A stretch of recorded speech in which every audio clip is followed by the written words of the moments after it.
Hey folks, Sam Cedar here. You're listening to a free version of the Ring of Fire radio podcast. If you want the total show without commercials, head over to rofpodcast.com and become a member of this program. Look, this is our main source of revenue for Ring of Fire radio, and you can help keep us on the air by signing up for a Ring of Fire podcast membership. For far less than a cup of coffee a week, you can support this program and get our full show. Head over to rofpodcast.com right now and sign up. Much appreciated. You're listening to the best of Ring of Fire radio. My name is Sam Cedar. We'll be back with a new show next week.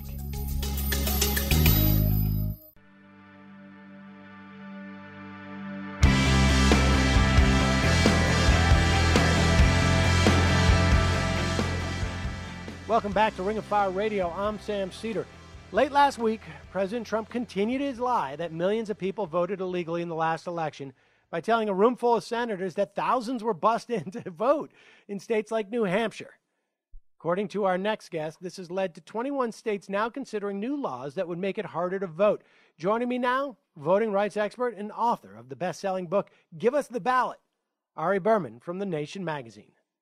So, Ari, the danger, I guess, to voting rights that the Trump administration represents is, I don't want to say infinite, but it's quite large, right? I mean, Jeff Sessions is a guy who has now confirmed, who has had a career of being hostile not only to voting rights, particularly, it seems, for African Americans, but also hostility for people who are actually trying to help people vote.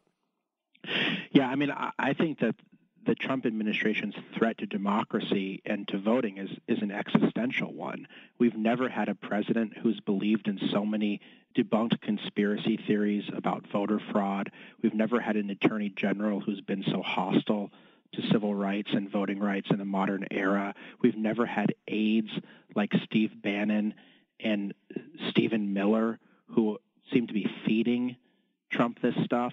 And you add that up to everything else that's going on in the country, and it's very, very alarming. And so I think that, partly I think why Trump started lying about voter fraud was because his ego was bruised, because he lost such a popular vote. But I also think there was an ulterior motive for many in his administration, which is they're trying to set up this commission to investigate voter fraud, and they're talking about the issue because they know that will then lay the groundwork for them to implement policies that make it harder to vote. And so that's the end goal here. It's not just about Trump's conspiracy theories. It's not just about his bruised ego, that there's a calculated strategy at work to try to suppress as many votes as possible, knowing very well that Trump is already an historically unpopular president. All right, let's try and disaggregate this a little bit, because I think it's important to understand these different motives and the different people who are pushing it. Because, let's go back, though, before we do that, to the scandal that took place in the Bush administration, where you had Karl Rove was highly politicizing the Justice Department by leaning on specific U.S. attorneys around the country to find examples or to drum up or generate or,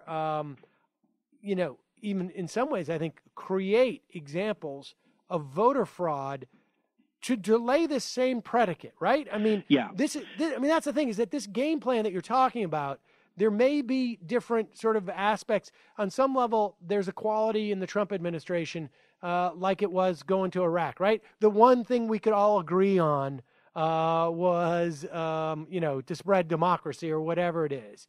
And they have that dynamic going on in the Trump administration in terms of voter suppression. The Bush administration ran this whole thing before, where they lay the predicate and then they come in with these laws. They did, and so that you're right. There is a precedent for this. The Bush Justice Department under John Ashcroft, first off, started talking a lot about voter fraud, a lot more about voter fraud than any previous administration. They began major investigations. They did a 5-year investigation into illegal voting. They found very, very few cases of actual that they could prosecute. They didn't find a single case of voter impersonation, which is what they were really looking for, because this was the time when there were the first voter ID laws were really being passed, and Georgia and Indiana and Arizona and other states was in the middle of the Bush years, and Karl Rove, we know, was leaning very hard on U.S. attorneys in New Mexico and Missouri and Washington and elsewhere to prosecute cases of voter fraud, to give the Bush administration the narrative they needed to pass more restrictive voting laws. Now, those U.S. attorneys didn't find any cases of voter fraud to prosecute. They were all Republican U.S. attorneys. They didn't find any cases, and so they were fired as a result, and that really became what was known as Attorneygate. Now, I think this is much worse under Trump, because now you have a situation where the entire Republican Party is invested in voter suppression efforts. Remember, in the Bush years, we just were seeing the beginning of things like voter ID. Now we're seeing state after state after state start passing these restrictions. And in my latest piece for The Nation, what I say is that while Trump is lying about voter fraud, 21 states now are considering new restrictions on voting. So even if Trump said nothing about this, Republicans in the states would be pushing to make it harder to vote. But now that Trump is raising the specter, you have the federal government getting involved. You're going to have Republicans in Congress who are going to get involved. And that's what makes it so scary, is the alignment between the fact that you're going to have, the executive branch, you're going to have the states, you're going to have Congress, and then most likely the courts, which are going to be filled with Trump appointees soon enough, that will try to uphold these laws. And so I don't think we've really seen a threat this serious in a very long time. So, in other words, there's no checks and balances here. I mean, we have sort of a full-throated agenda to suppress votes, and the impetus, it seems, comes from different places. I mean, and correct me if I'm wrong here, but it seems like you could spread out the motivation across maybe 3 different areas. One is founded in a certain amount of racism. And then another is simply a hyper-partisanship, I guess. And then the third is just full-on bat crap crazy, right? I mean, that's where I think Donald Trump genuinely believes this stuff. He must. Yeah, I mean, I think it's hard to know Trump's motives. I mean, what we do know is that he believes basically any conspiracy theory possible. I mean, so whether it's vaccines cause autism, or Muslims were cheering in New Jersey on 9/11, or anything that's been debunked, Trump seems to believe it. So maybe that's part of what's driving it. But I also think that a number of other Republicans are much more cynical about this, and they've really manufactured a controversy over fraud. They've admitted it at various points in time, so they can push policies to make it harder to vote. And it's really interesting, because we had this situation where the Trump administration, Trump said, well, thousands of people were illegally bused from Massachusetts to New Hampshire, which was the latest conspiracy theory that he was pushing, which has been pushed by Scott Brown. We should say he announced this to a room full of senators days ago. I mean, so this is not something that he's whispering in corners and people are reporting like he's still talking. No, he said it to senators. According to an article in Political, there was an uncomfortable silence in the room. So, I mean, based on this reporting, at least, it seems like no senators actually challenged him on this, which is quite distressing. Especially because there were 6 Democratic senators in the room at the time. But then we had Stephen Miller get on the Sunday shows and repeat this, and basically, he didn't have any evidence, because there was no evidence to back this up. But nonetheless, he was talking about this. But what's disturbing about it is that even as all these people are fact-checking it, Republicans in New Hampshire have introduced 40 bills in the current legislative session to make it harder to vote. So they want to get rid of same-day registration. They want to make you have to register your car and get an in-state ID to be able to vote. They want to do all of these tweaks. They want to make you pledge that you'll live in the state for the, quote, foreseeable future, which makes it that college students might not be able to vote if they decide to leave New Hampshire after they graduate. So this is what's really scary here. It's not the rhetoric. It's the actual policies that are being developed as we really speak. And I think that part of the story is largely being lost by people. All right. Well, we're going to take a break in a minute here, because when we start talking about these new disruptive innovations in voter suppression. And that's really what we're talking about, right? With this host of laws that New Hampshire is considering. I want to talk about which ones you anticipate we will see more of, and what can be done to push back and re-enfranchise people who are losing their vote, and what is being done on that front. I am talking to Ari Berman of The Nation magazine. He is author of Give Us the Ballot, and in my estimation, perhaps one of the foremost authorities on the Republicans' attack on our voting rights in this country. We got to take a quick break. We'll be right back with more. I'm Sam Seder. This is Ring of Fire Radio.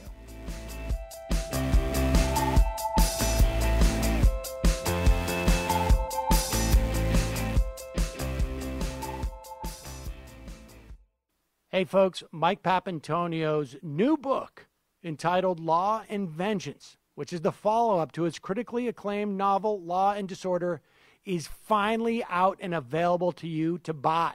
The book is a legal and political thriller drawing on Pap's experience both as a skilled trial lawyer and as a nationally syndicated political talk show host. The story follows trial lawyer Gina Romano, who was first introduced in Law and Disorder, on her quest for both vengeance and justice in a whistleblower lawsuit against a weapons manufacturer who developed and sold a dangerously defective rifle scope. Pap has built a story around real-life events that he's encountered as one of the top trial lawyers in America, where he's been fighting some of the world's largest and most corrupt corporations. Buy Mike Papantonio's new book, Law and Vengeance, today. Go to www.lawandvengeance.com. That's lawandvengeance.com. Check it out. I know you're going to love it. You're listening to the best of Ring of Fire Radio. I'm Sam Seder, and we'll be back with a new show next week. We are back with Ari Berman on the Ring of Fire Radio. We've been talking about the insanity of Donald Trump's delusions of there being 3 to 4 million fraudulent votes across the country, including thousands of mystery voters that were bussed up from Massachusetts and voted against him, voted against the Republican senatorial nominee, but then decided to split their ticket and vote for the Republican governor and a Republican state legislature. That's the thing about fraudulent voters from Massachusetts. They believe in ticket splitting. So you can put me on a bus, you can have me illegally vote in a different state, but unless you pay me enough, I'm going to be inclined to split my ticket. And in this instance, it went against Donald Trump. That's the story Donald Trump would have us believe. And of course, this plays in nicely into the intentions of Jeff Sessions, which is to use the Department of Justice as, well, I mean, let me ask you, Ari. In the past, we could sit here and we could talk about the way the vote is protected, right? 5 years ago, before the Supreme Court gutted the Voting Rights Act, we would say there's a Voting Rights Act regime. There is pre-clearance for a dozen or so states across the country, maybe 16 counties across the country, maybe a little more. We also have the Justice Department can come in, and if there's any other voting changes in other places, they can come in and challenge these in a court. Well, what happens when we have a gutted Voting Rights Act and where we have a Department of Justice? How are they going to function? Are they going to actually protect voting rights, or are they going to try and innovate and find new ways of inhibiting voting rights? Well, you're absolutely right, Sam. I mean, we're looking at a situation where the Voting Rights Act is weakened. We have a Justice Department that I believe is going to switch side in these cases. So currently you have previously you had under President Obama a Justice Department that challenged things like voter ID laws in places like Texas and North Carolina. I fully expect the Justice Department to switch sides in these cases and back states like North Carolina and Texas that were trying to discriminate. I also think that the Justice Department is going to try to lean on states to force them to purge their voting rolls in advance of the next presidential election, which could lead to real disenfranchisement and chaos. I think they're going to push these U.S. attorneys like the Bush administration did to go after voter fraud prosecutions, even if the evidence is there, and I think they're going to develop proposals through this planned executive order creating a voter fraud commission that's going to really try to push Congress to enact some stuff on the federal level, because right now the states are passing all of this. But if Republicans can get, let's say, a federal voter ID law, everyone has to have government-issued ID to vote in federal elections, or a federal proof of citizenship law to register. Everyone has to have a birth certificate or a passport or naturalization papers to register. That would be absolutely crazy and chaotic and disenfranchise potentially millions of people that can't comply with those requirements, especially if the federal government does nothing to make sure that people can comply with these laws. And so I think that's the next fight that's coming. And of course, they're going to appoint people on the courts.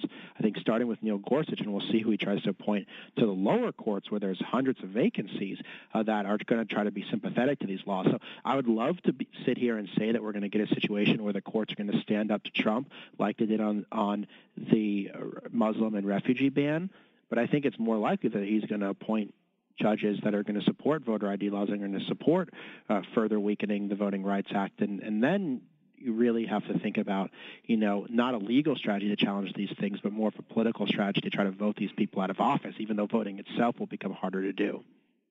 All right. Well, so let's talk about that legal strategy, though. I mean, who is the entity that will be? I mean, if the Department of Justice is no longer going to pursue these cases, who gets deputized to pursue the voting rights, I guess, citing the Voting Rights Act, right? I mean... Yeah, I mean, so if the Justice Department's an obstacle, not an ally, then you're talking about private groups are going to have to bear the load here. So the ACLU, the Lawyers Committee for Civil Rights, the Brennan Center for Justice, the NAACP Legal Defense Fund, they're really going to have to pick it up. And the good thing is some of these groups, at least the ACLU, have a lot more money than they did before Trump was elected, but these groups do not have a lot of resources. They do not have a lot of lawyers, and they can't match the firepower of the federal government, both in terms of prestige and in terms of manpower.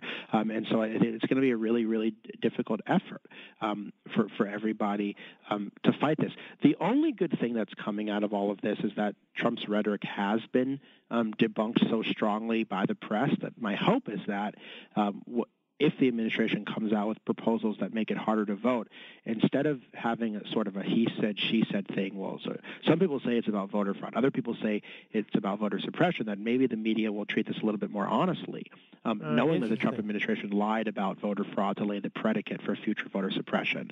I can't count on that, but I think that could be the only silver lining I see from all of this. So in some respects, what you're saying is that Trump got out in front of this and has in some ways tainted the political argument. But of course, in the States, a lot of times you don't even need a political argument, do you? You just need a practical one. You just need the numbers. You just need enough people. You just need enough people in the legislature and in the governor's office to sign these things. And I mean, we've seen that in the States, they haven't really made a very strong political argument for these policies, but they've had such large majorities that they've been able to push this stuff through, whether it's in North Carolina or in Texas or in other places. And it was hard to get a lot of attention to state fights. And now that Trump is talking about it, it's getting a lot more attention. It's more on people's radar now. So hopefully, the only good thing that could come from Trump talking about this is that he's further disgracing the Republican Party, because the Republicans for years have been lying about voter fraud, and now they're forced to say that Trump is lying, which at least is a little bit turning the conversation on its head. Speaking about, let's turn to what the political pushback can be. I know that you've done a lot of reporting on the Moral Monday movement in North Carolina, which, had some pretty big political success, I guess. I mean, relatively speaking, yes? Well, I mean, they won the governor's office and they won the attorney general's office in the last election at a time when Trump carried North Carolina. And so I think, that was pretty significant. North Carolina was the only state in which a Republican governor lost that Trump carried. And so I think the Moral Monday movement in North Carolina did a great job of making voting rights and making attacks on democracy something that people cared about, and that it wasn't just an abstract issue. And, of course, there was a lot of other things happening in the state, HB2 most prominent, but lots of other issues as well. But they kind of said, if you care about whatever issue you care about, if you care about LGBT rights, if you care about a woman's right to choose, if you care about a clean environment, all of these issues relate to the right to vote, because if you don't have strong protections for the right to vote, then you can't counteract all of these other issues. And I think that's really the kind of model that we need in many more states. And we saw, with the Women's March, we saw that lots of people can be activated, but they need to be activated around these issues too. And so I think we need to try to figure out how to create sort of a reinvigorated pro-democracy movement in this country. And I think, North Carolina really is the example. There were a lot of unique ingredients there, but North Carolina is really the example for how we can do that. Well, I guess we can only hope, because this is going to be the last opportunity to do so. I mean, we only have, I think it seems to me, a couple of elections to reverse what's going on in this country in terms of voting rights.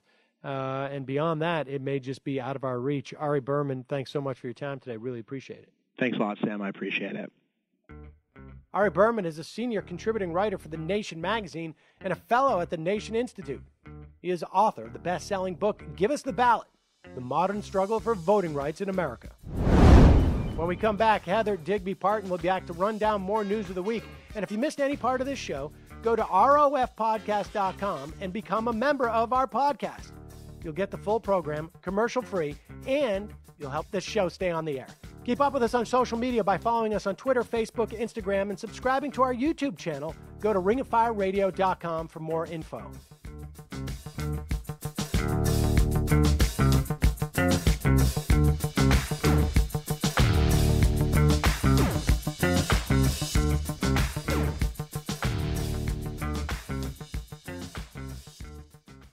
You're listening to the best of Ring of Fire Radio. My name is Sam Seder. We'll be back with a new show next week.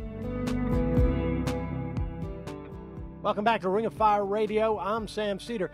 There are two different stories to the housing situation in America. One involves the possibility of another housing market crash.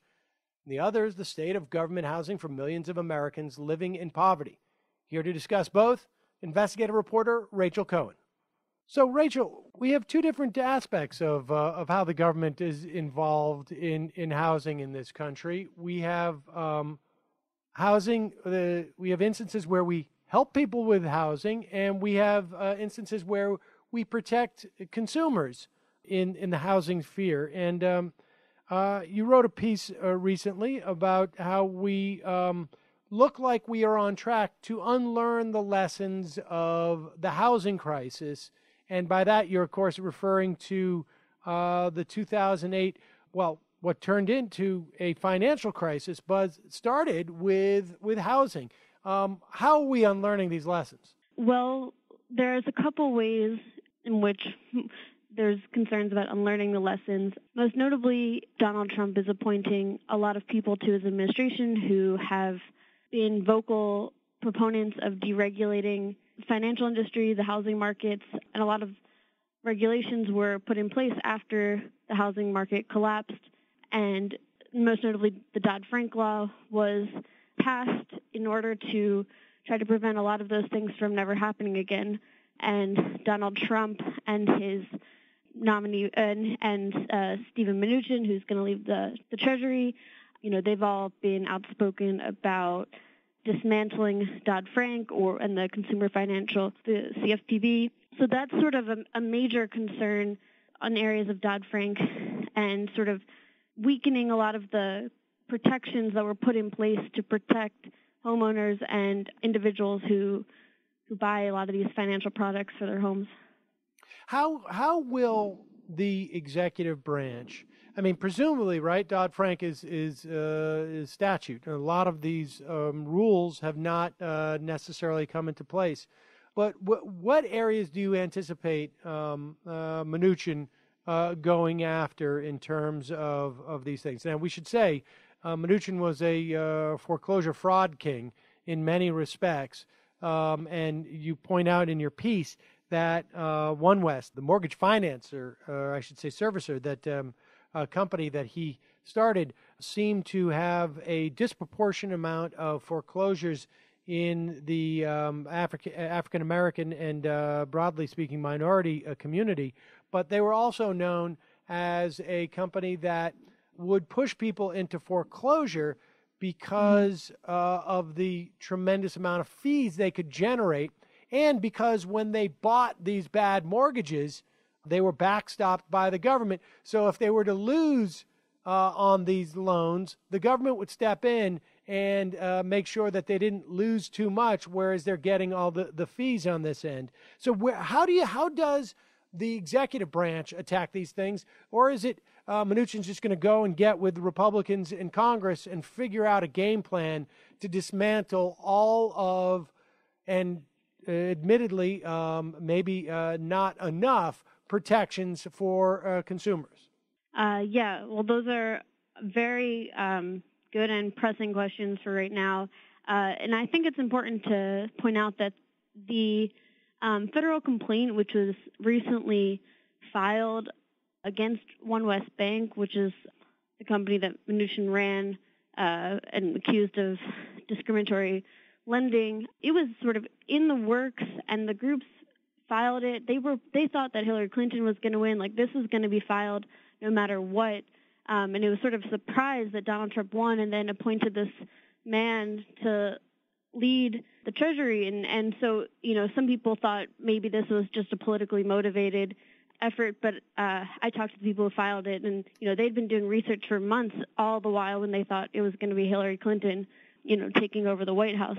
In terms of how they, what the executive branch could do, there are sort of multiple ways they could dismantle or not enforce the laws. It's looking more and more, a lot is still up in the air, but it's looking a lot like one thing that the federal government might choose to do is just to not enforce various laws and rules on the books. And that's an area where, then state attorneys general might try to force the federal government to do it, but, that creates this whole... In blue states, we would see something like that. We would see something like that maybe in California or in right. New York State, or I don't know, the maybe the Delawares or something like that. Mm-hmm. But for the rest of the country, if the DOJ doesn't come to right. start enforcing things like the Fair Housing Act or other types of litigation, just nobody shows up, basically, right? Right, and there are things, and I mentioned this in my piece, there are things that the federal government can do to preempt state and private attorneys even more from, trying to enforce civil rights laws. And this is something that George W. Bush's administration did, where they used the Office of the Comptroller of the Currency to sort of shield banks from civil rights lawsuits that state attorneys generals and private lawyers tried to launch, and that was sort of rolled back under Obama's administration, but that's definitely something that we could see again under Trump. And there's this whole battle right now with the CFPB about what's going to become of it. Are they going to get rid of the department entirely? Which are they going to just sort of like underfund it and destaff it to make it really ineffectual? We're still sort of waiting to see how that plays out, but that is going to be a huge area of concern, and I think it's definitely true that I don't think that the Democrats sort of elevated the issues of foreclosures and mortgage fraud prominently on the campaign trail, and this is an area that affects millions of Americans, and that even today we don't even have the best data on just how expansive the crisis was. But we do know that, the sort of rampant financial deregulation that allowed all of these things to happen, if we sort of go down that road again, there's a risk of just more predation and more fraud and more scamming. Right, indeed. And I would say the idea that the Democrats, and I'm including both the Obama administration and, frankly, the Clinton campaign, did not make a substantial issue out of this, I think, Right. is a bit of is almost an understatement. And Right. the idea that you have one of the central villains in Steve Mnuchin, who participated in this predation of American homeowners, now as our Treasury Secretary confirmed this week, is, I think, a direct testament to that. I mean, and frankly, I mean, we found documents now coming out of Kamala Harris's Attorney General's office when she was Attorney General in California. She's now Senator from California, where a preliminary investigation showed that there was a lot of actionable material against Steve Mnuchin that, for whatever reason, was completely sidelined. And that was essentially the Democratic response Right. to this, and here we are. All right. Yeah, well, she still hasn't given, a convincing or satisfactory explanation for why nothing moved on that. I don't think there is one, frankly. Right. And Right. all right, we got to take a break, Rachel. When we come back, I want to talk about the other half of the equation when it comes to housing policy in this country, and that is HUD. And we have a new HUD secretary. His name is Dr. Ben Carson. We got to take a quick break. We'll talk about that when we return.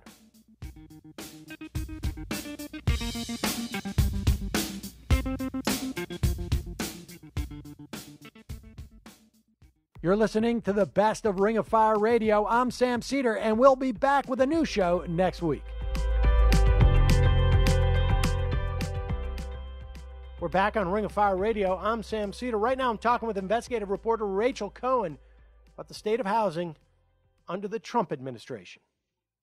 So, Rachel, we were just talking about the assault we can anticipate coming from the Trump administration, Republicans in Congress, Steve Mnuchin, the new Treasury Secretary.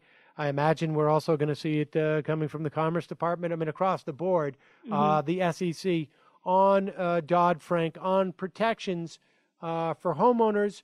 We're going to see a full-on assault of the Consumer Financial Protection Bureau, which protects people who loan money from banks. On the other side of the end of housing policy in this country is the Department of Housing and Urban Development. And we have now a Secretary of Housing and Urban Development whose experience in public policy is, I think, basically somewhere below yours and mine. I mean, you write about it. I'm interviewing you. I don't know that he's had any experience in this whatsoever. He has, I think, lived in public housing, but seems to have created. He actually never lived in public housing. He never lived in public housing. Oh, Wasn't that the story? Rumor. Oh, is that really just a rumor? All right. Well, so what can we possibly expect from him other than he's a guy who his number two will take massive advantage of? Yeah, Ben Carson, who is it's interesting because Betsy DeVos, the recently confirmed education secretary, she was widely opposed, and one of the major reasons people said was that she was unqualified. And in many respects, Ben Carson is just as unqualified to lead a big, billion-dollar federal agency overseeing housing. But it didn't inspire the same kind of mass mobilization, probably because there aren't unions and other sorts of big constituencies to mobilize around that. I will also say that Betsy DeVos has had a history of assaulting public education.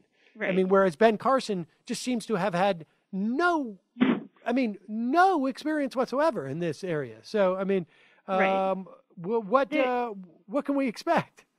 So I think that while he has no experience, and that's really important, I think there's also been sort of this narrative that, he's such a blank slate that we have absolutely no idea what he would do, and I don't think that's true, and that's what I wrote about in my piece. Ben Carson has spent years talking about how welfare programs have created these cultures of dependency, how, welfare harms poor families and even rewards people for having children out of wedlock. And so one thing I think we can sort of brace for is that Ben Carson is probably going to be very receptive to the Republicans in Congress who have been trying for a while now to sort of bring welfare reform to subsidized housing, federal housing programs. So that means the sort of time limits and work requirements that we saw from President Bill Clinton's 1996 welfare reform that we saw sort of dramatically change how welfare was distributed in the United States. There have been Republicans who for a long time now have been saying, well, we should do those same things for public housing and for Section 8 vouchers.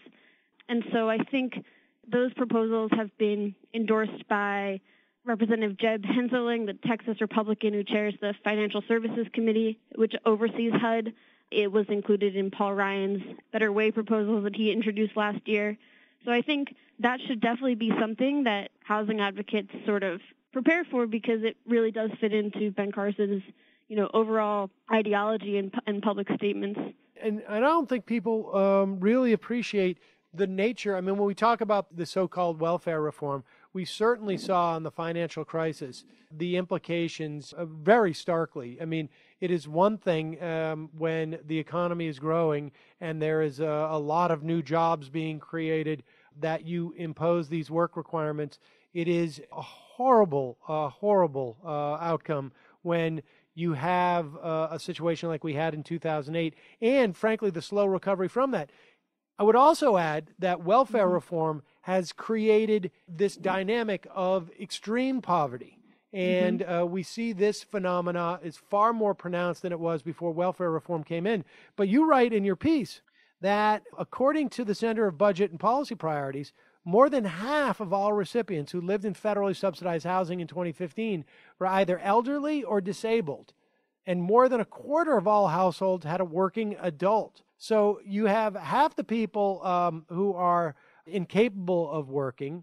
And for a quarter of those households, you still had someone working, and they were the working poor. So a job is not necessarily an answer to providing housing, and to make it contingent is incredibly cruel. You also mentioned 6% were a preschool-age child or disabled child or adult. So there just doesn't leave that many people who are getting away with it, as it were.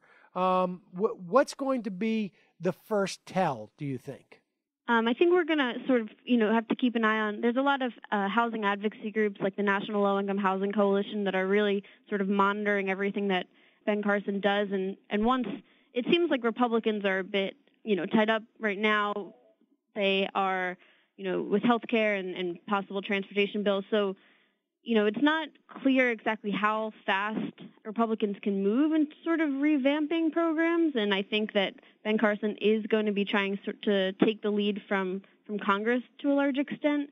However, a lot of the Senate Republicans have, been drafting these proposals over the past couple of years. So, I think once Ben Carson I don't think gets that off Ben Carson the ball. really has a plan yet, though. I think he's Right. sort of, he just bought a $1.3 million house in Virginia. He's sort of hasn't been confirmed yet. Oh my gosh. Well, that is, let's hope that it takes a long time for him to get settled in his new home. I have heard from sort of people, in the Fair Housing Department, they've offered to sort of give some overviews, and there just hasn't been, that much. It seems like it's sort of slow moving, which is probably a good thing. Nothing better than, I don't think I've ever appreciated a lack of being on the ball more than this. Rachel, Yes. Rachel Cohen, thank you so much. I appreciate your time today. Oh, thank you so much. Rachel Cohen is the American Prospect Senior Writing Fellow. You can read her piece, Ben Carson, the GOP in Subsidized Housing, online at prospect.org. So that is week 3 essentially, of the Trump administration. Let's be generous and call it 3.5 weeks.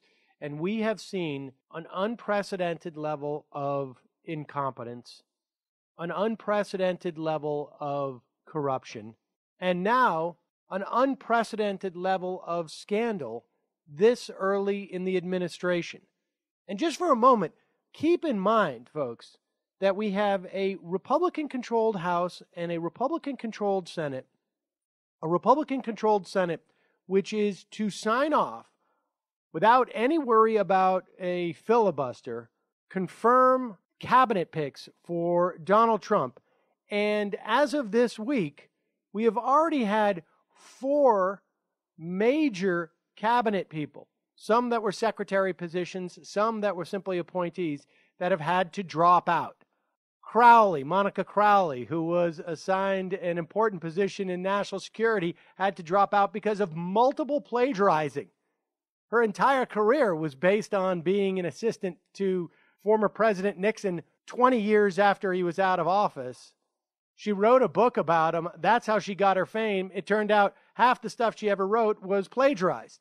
Viola, who was supposed to be the Army secretary, drops out. We now have lost the National Security Advisor, Flynn. And lastly, Andrew Puzder, the Labor Secretary, accused of abusing his former wife, who dropped out because he couldn't take the abuse anymore himself. So we are watching something and living in an era of unprecedented corruption, incompetence, and scandal. It's not going to change. Hang in there, folks. That's it for this week's Ring of Fire Radio. Don't forget, you can go to rofpodcast.com, sign up for our free 1-hour podcast. And if you want the show commercial-free, become a member and support this program. You'll get full access to Ring of Fire Radio content, and you'll help support the show. Don't forget, follow us on Facebook, Twitter, and Instagram. On behalf of Mike Papantonio, Robert F. Kennedy Jr., I'm Sam Seder. We'll see you next week.